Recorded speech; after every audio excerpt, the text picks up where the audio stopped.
Good afternoon, everybody. I'm your host, Crystal. This is another edition of the 9 o'clock Meltdown podcast.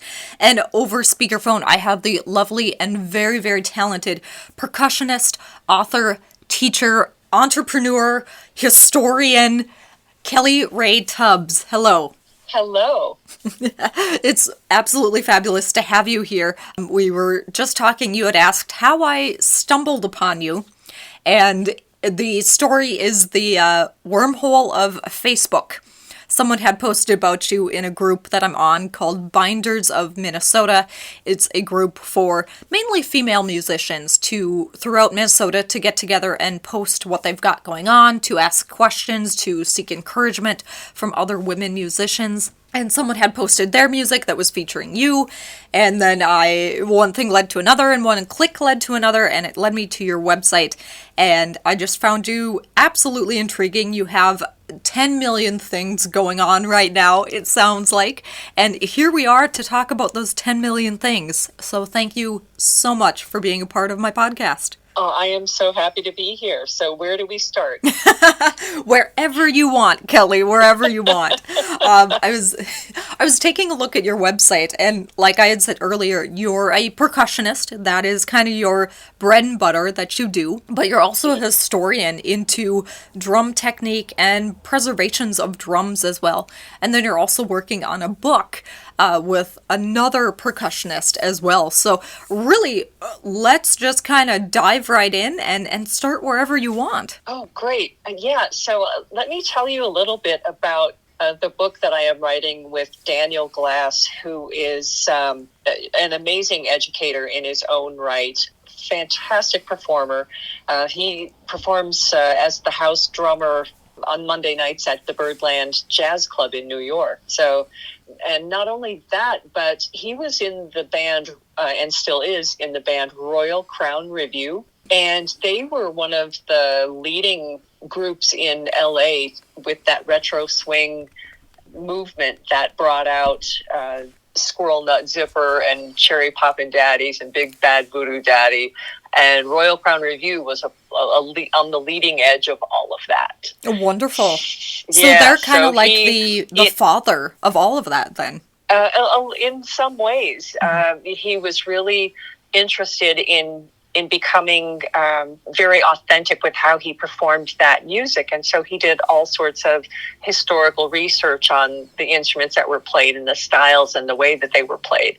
And I get to benefit from that in the books that he has authored.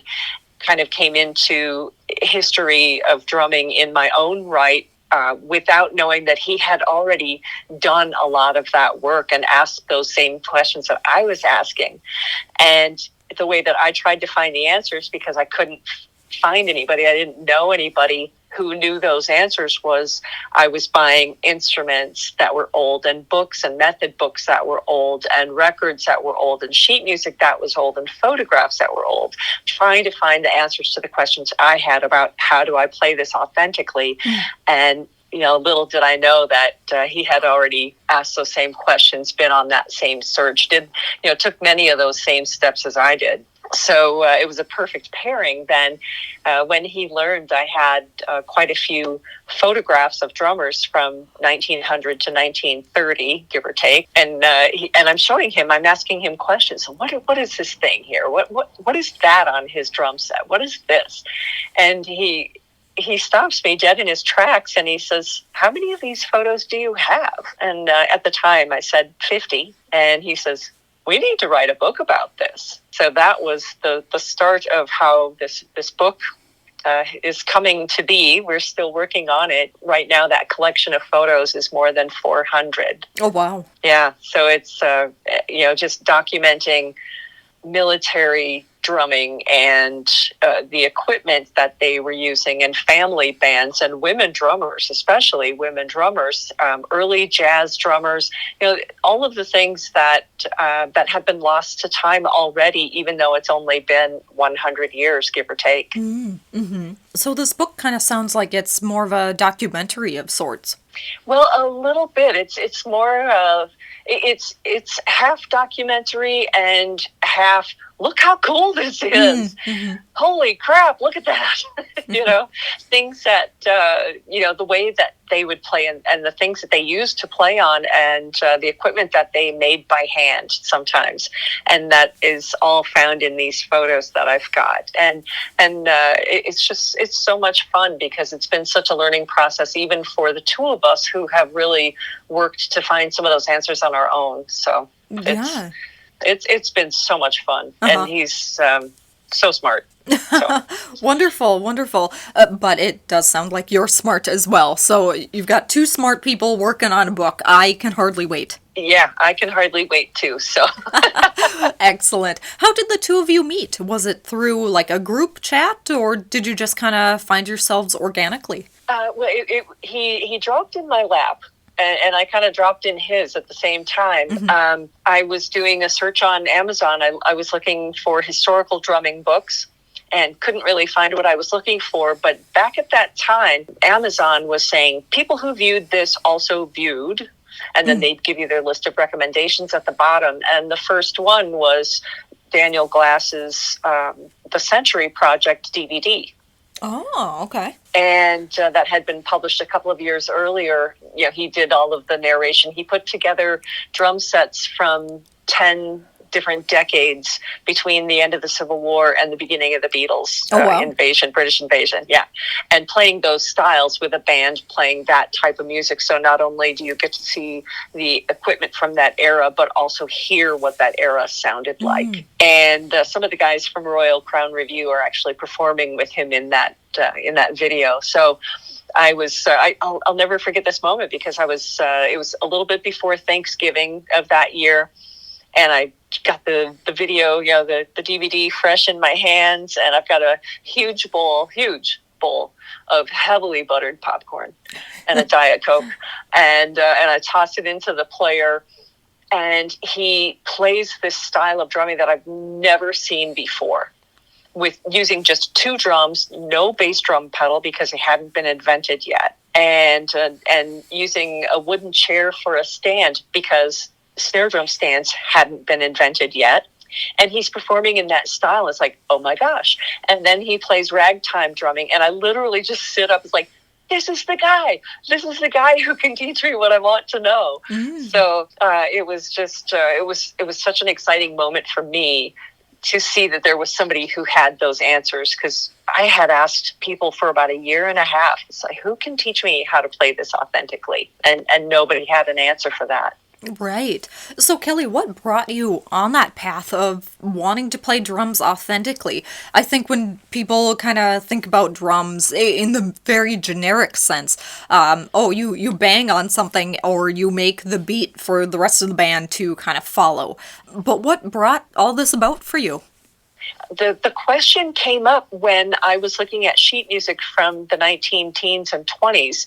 That was music that I was purchasing for my 10-piece dance orchestra, as they would have called it back in the day, for us to play. And the sheet music there for the drum parts, it didn't show the regular ride cymbal pattern, which would sound like ding, ding, da ding, ding, da ding, ding, da ding. It's very, very much a jazz sounding rhythm. Instead, the parts were just quarter notes for the whole song, or it looked like a Sousa march with 5-stroke rolls. If your drummers are listening out there, for the whole song, it's like, I don't understand this. There's clearly a message that I don't know about in this music, and he helped to interpret all of that for me. So wonderful. That's awesome that you just kind of met organically, and it just kind of steamrolled from there. It absolutely has, yeah. And just he's such a fount of knowledge. It's just amazing. It sounds like it. Now, Kelli, let's jump into your kind of bread and butter. You are by nature a percussionist. How did that start for you? Did it start, way back when, banging on pots and pans as a toddler, or did you go to college for it? I do both drumming and percussion. Okay. And so, but I started out singing when I was 2.5 years old, just in the bedroom with my brothers, right, listening to records, but really doing it a lot and having a good ear out of that. Played piano starting in first grade and guitar in fifth grade. And then, when you get to choose a band instrument, I ended up on the drums and percussion. And so I did that all through high school and did drum corps for a while, and then went to college, just state colleges, but for music performance. So I do all of that stuff. I don't own any timpani, but I have a lot of other things. A lot of other things. Excellent. It sounds like you're well-rounded. Right. Yeah. And so it's great because with that versatility of being able to play drums or percussion or both or sing, I really have a wider opportunity, a wider nest, a wider, what am I trying to say? A wider net to cast. Yes. Not nest to cat, which it was gonna come out like that first. But yeah, so I can pursue different kinds of work, and I'm happy doing any of those kinds of work. So initially, this was probably almost 20 years ago, I suppose by now, I saw an ad in the Musicians Wanted section looking for a vocalist, backing vocalist. It's like, yeah, I can sing your backing vocals, but I can also play percussion. It's like, oh my gosh, you're hired, right? And then there are other things where I play percussion and I don't sing at all, and things where I'm a singing drummer, things where I'm a drummer and not singing at all, and then doing musical theater where it's a combination of you've got a drum set and a xylophone and timpani and a gong and chimes and triangles, and you are the whole section. The whole drum section, just like an orchestral drum section, but it's all you. It's all on you. Yeah. And Kelli, I come from a long line of being a volunteer for theaters and doing the background in theaters, so I am well aware what goes into musical theater, and it's no walk in the park. So no, yeah, it's a lot of juggling. Yes, when you're the percussionist. Yes, so I applaud that. That's absolutely spectacular. And now, for those who don't quite know what is the difference between drumming and percussion? You've said it a couple times now that it's kind of an either or it's both. I know I've got a little bit more of a background in music, musical theater, things like that, so I know enough to get dangerous, but I will let the master explain it. The master. Well, I break it up into, does it have a pitch? Oftentimes, does it have a pitch or does it not have a pitch? Okay. That's one way to think about percussion, like especially mallet percussion and timpani, where you're playing a note that is actually tuned to in the same way that pianos are tuned, or that other instruments will play a pitch. They might not have keys or strings in the same way, but they have valves that work in that same way, where you're playing a definite pitch.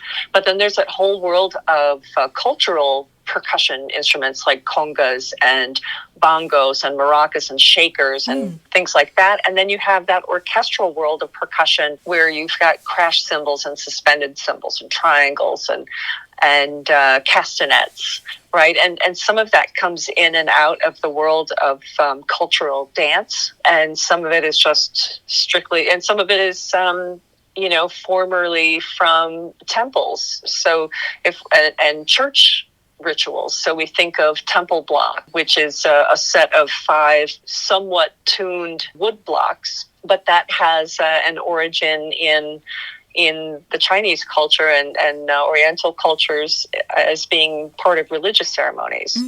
And we think about tom-toms that we have on our modern drum sets today. Those are derived from Chinese tom-toms that came over and that were from China, that were used to drive spirits away. Evil spirits away. So, and used in funerals, and again to get all the evil spirits away from the recently departed, or to bring good luck to a wedding by getting all of those evil spirits away. So, just a genuine melting pot that then makes up the drum set. Right.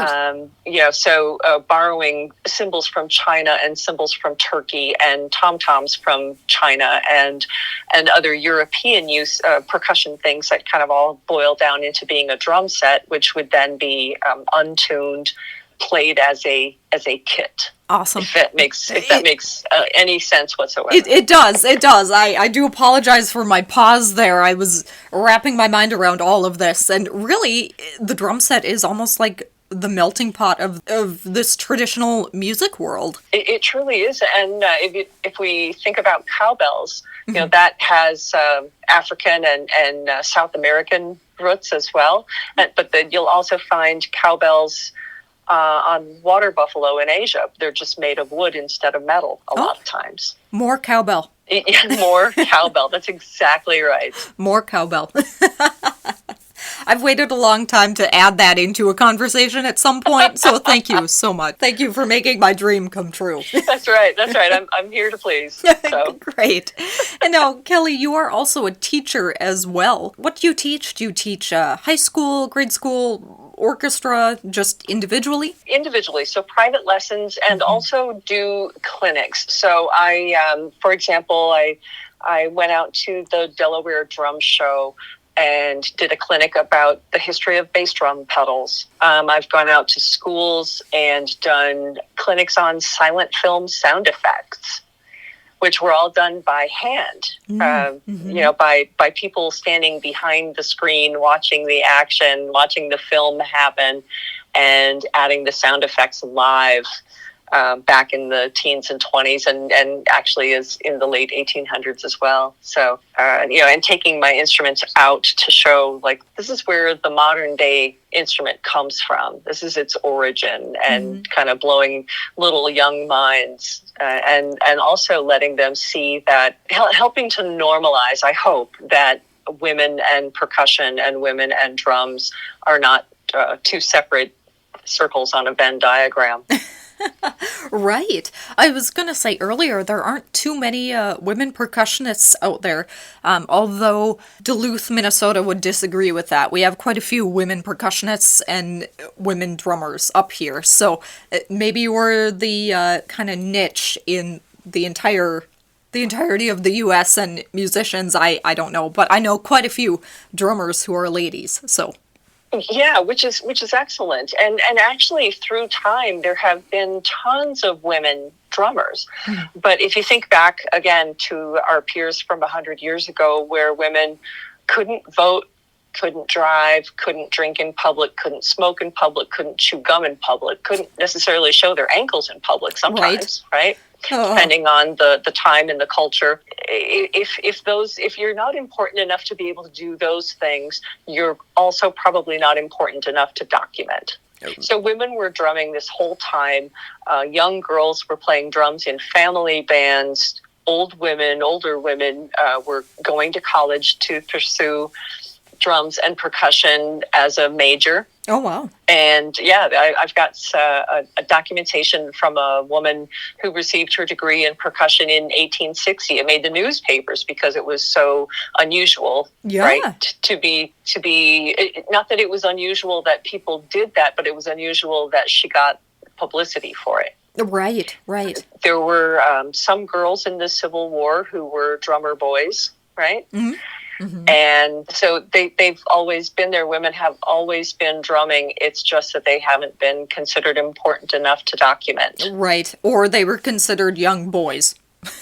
Yes, exactly. If we want to go back to the Civil War, I mean, I remember reading about women that would fake being men so they could help fight and, become drummer boys or whatever it was.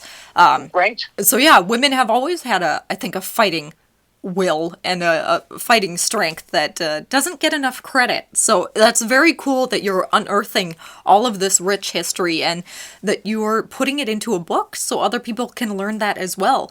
That's amazing that you also do clinics as well. How can people get a hold of you or get a hold of your clinics? Is that up on your website? It is, yeah.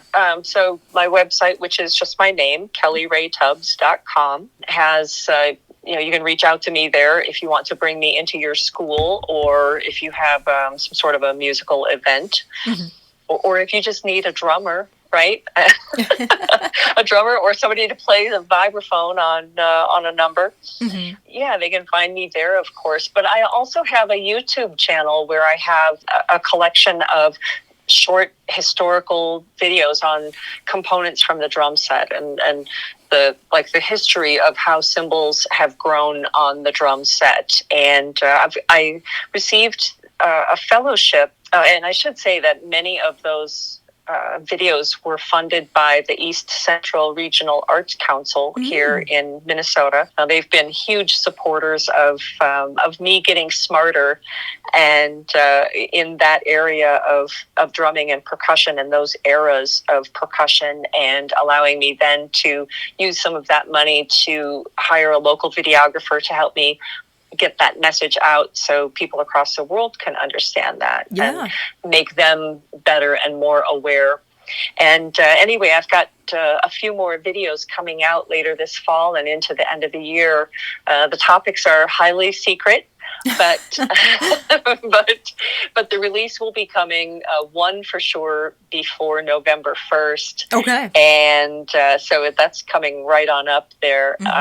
I've been researching and finding some amazing information through the sources that I use, and I have a little more research to do on that. But then this past week, last week on Sunday, in fact, I played a small part the week prior to that. So 2 weeks ago on Sunday, I picked up an instrument in Roseville, an antique instrument, for a friend of mine who lives in Chicago. Last Sunday, I took it to him. We met at the midway point between his home and mine. And for the first time in my life, I got to see a marimba phone. And I had never seen a marimba phone before in my life, never got to play it or hear it. And so one of the videos that is upcoming that I can tell you about is to feature his marimba phone in a video and let people hear that and see and learn a little bit about the history. And it was for those of you who are percussionists or percussion savvy out there, it was a precursor to the modern day vibraphone. Interesting. So, yeah. Kelli, actually, I was going to ask, where do you find all these instruments, and where does your counterpart find all these instruments for the book? I mean, do you have to really hunt them down? Do you go on eBay? I mean, what is that like for you? Yeah, pretty much the purveyor of all things good and wonderful, which is eBay a lot of times. But now the other vintage drum collector society that's kind of out there, not that it's a formal organization, but there's certainly a network of people who know other people who collect or deal in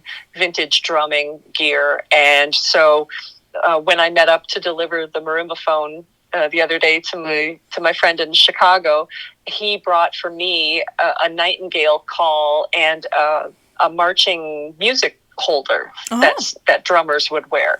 He's like, I know that you've got one of these that's kind of like this. It's like, no, this one is completely unique. And so I got that. And another guy, the guy is the leader, the founder and organizer of the Delaware Drum Show. He says, are you looking for one of these? It's like, yes, I am. I most certainly am. And so that network, we know what we're looking for. We know that this one likes Vistalite drum sets, and so if you see one, you're going to reach out to him and say, hey, did you know this, and this is available, and things like that. So it's a little bit of finding it and hunting it down on your own, and a little bit of people saying, oh, you know what, I think she needs to know about this. I think she'd want to know about this. Yeah, it sounds like you've got a really good network going on. Absolutely, yeah, all over the world, literally. Excellent, Kelli, excellent. Kelli, you spoke about your website. You've also got YouTube going up. What else is in the works for you? Do you have any projects that you're working with people on? I know you had asked Jen to send me a couple tracks. I got those. They sound absolutely fabulous. I was listening to them just before we started our interview, which I will play them after our interview here. And what I really liked about it is the percussion and the drumming is very strong in these songs. where usually, you know, if you're listening to a pop song or even kind of a soft rock song, it seems like the drums kind of take a back seat.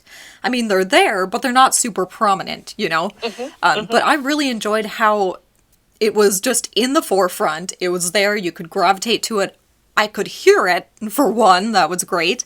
Is that Right. kind of how you try to get your music across, is kind of taking the forefront a little bit instead of having, you know, the lyrics or guitar take the forefront? Oh, well, in the case of those songs, for Waltzing on Waves, which is a Minnesota artist, Jennifer, the songwriter, she was working with her engineer in the studio, and they completely independent of me, decided what they wanted her sound to sound like. And for her, being able to hear all of the components of the music, having nothing that's hidden, is kind of a part of her sound. So I'm just delighted about that, because it gets to showcase my drumming in a little way that maybe it doesn't get showcased on other projects. What is also wonderful about her projects, I mean, some of her songs don't have any drums or percussion. She's such an imaginative writer and is so strong vocally. Oh my gosh, she has an amazing talent, and just to be included in a part of that, whether I'm playing percussion on the piece or playing drums on the piece. It's just amazing, and there are many other musicians on that. I'm not the only drummer on her release, which is entitled "The One You Fell For." It is, it's just, I'm just lucky enough that she called me up and said, "Hey, I've got a couple of songs. Would you like to record something?" It's like, yes, absolutely. And I'm grateful she invited me back to record a song for her next CD. Wonderful. So. Excellent. So, Kelli, it kind of sounds like you're also a gun for hire as well. 100%. Yeah. Fabulous. 100%. Yeah. So, one of the most recent projects I was invited to perform on was something by a collaborative here in the Twin Cities called The Hive. Oh, okay. Yeah, and it's great. Their tagline is a cross-pollination collaboration. I love it. Every time you see The Hive, it is a different group. Oh. Because they invite different singer-songwriters to contribute their original material to the performance, and then, bring in other musicians as needed. And of course, they needed the drummers. And so it was great for me from the perspective that I got introduced to these great songwriters and local at that. They're all here in the Twin Cities. And I had met one of the women before, but not the others. So I got introduced to four new musicians to me, and there might be something down the road that gets to happen. They've got forthcoming CDs, they've got gigs, they've got things like that where they might need somebody who has my talents. So, right. And the reverse is also true. Where I might say, "Hey, I've got this gig, and I need a singer. Would you like to come?" So. Fabulous. So it kind of sounds like a really big collective. I mean, you said hive. So yes, a hive or a collective kind of going on down in the Twin Cities that you're a part of. That's absolutely fabulous to hear. Have you done any tours, or have you done any kind of international or national tours, or would you like to? Regional for sure, but that was quite a while ago. But I have been, my aim is for some sort of a touring thing. And I have been, my dream gig would be to get a role with Cirque du Soleil. Ooh. That's my dream gig. I've auditioned twice and gotten close, but haven't nailed it down yet. So I will keep pursuing that, because I think just such high quality. And name recognition beyond compare. I mean, there's not too many people who don't know Cirque du Soleil or the reputation that they have for just the highest standard in music. Right. That would be just a tremendous gig to get. Not to mention the fact that you're traveling all over the world. Who doesn't want that? right? Oh, exactly, exactly. Well, On somebody else's dime. Who doesn't want that? of course, that's even better, right? That's right. And a lot of times you don't get much more than just a couple of hours in a location, when you're at a location, when you're on a in a job that has that traveling. I'm as I do now, I travel a fair amount up and down the rivers of the United States, and you might get an hour in a town when you're doing that kind of a gig, but an hour in that town is more than a lot of people ever get. Right. Right. And enjoying, finding out what the local food is, finding out what the local heritage and culture is. And I'll take an hour in a town anywhere as compared to sitting in my living room for an hour. I love it, Kelly. I love it. You and I are peas in the pod in that regard. So yes, I'm itching to be able to take a trip here soon enough. I think COVID held a lot of us indoors and a lot of us in our areas. I also saw a lot of my friends kind of haul up and move back home or move back in with family. So yeah, I think the world is ready for a new leaf and to get out and to explore. At least that's my hope. Anyway. That is, my hope too. That's for sure. Yes, yes. So Kelly, I've got crossed fingers and toes for you for Cirque du Soleil.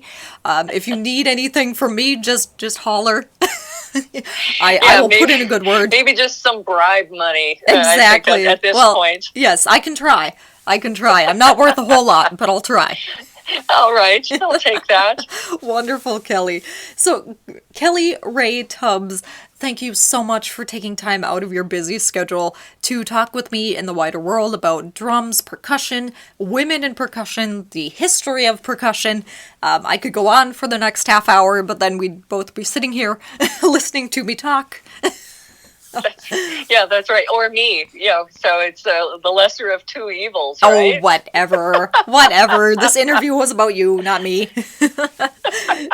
Kelly, I wish you luck in your future endeavors. I can hardly wait to hear what you've got coming out next.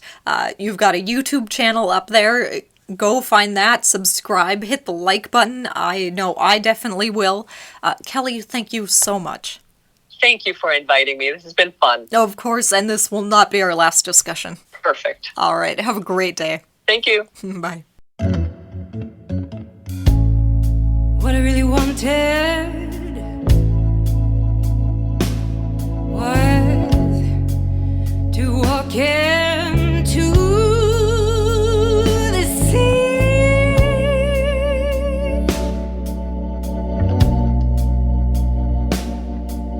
That terrible, beautiful mystery right before me.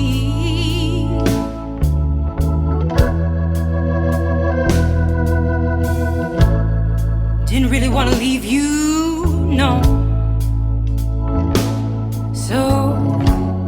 So I never brushed the sand from my feet.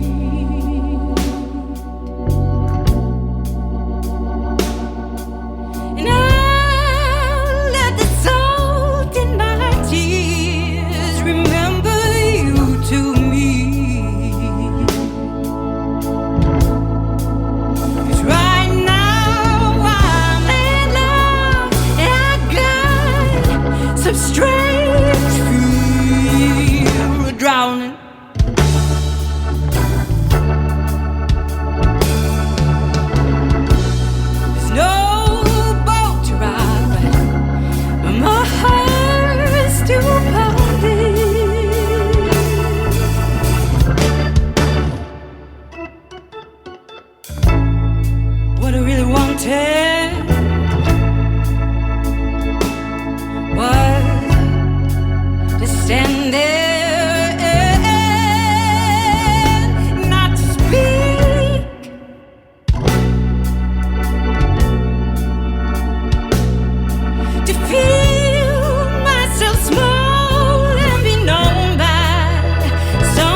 doesn't want to. It blows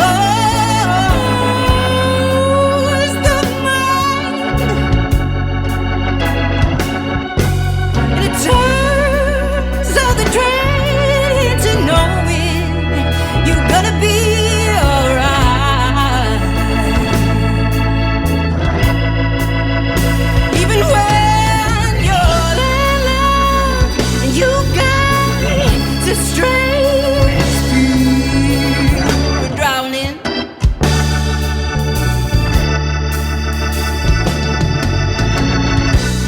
There's no boat to ride, but your heart's still pounding. Now.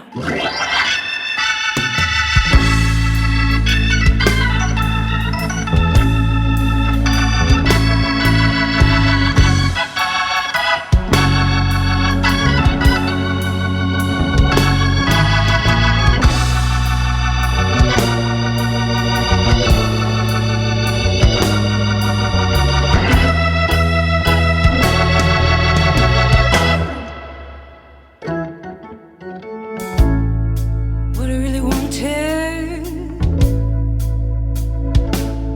was to look into your eyes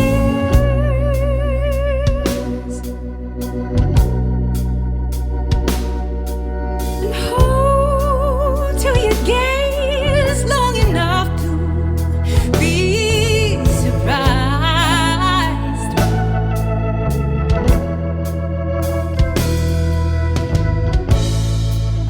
Know that I could trust me, that I got something deep and wild. And the posts of the west where they're calling me from inside.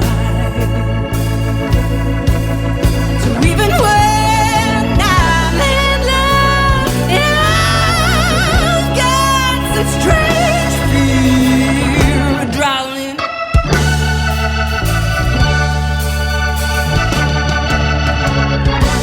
there's no boat to ride, but my heart's still pounding.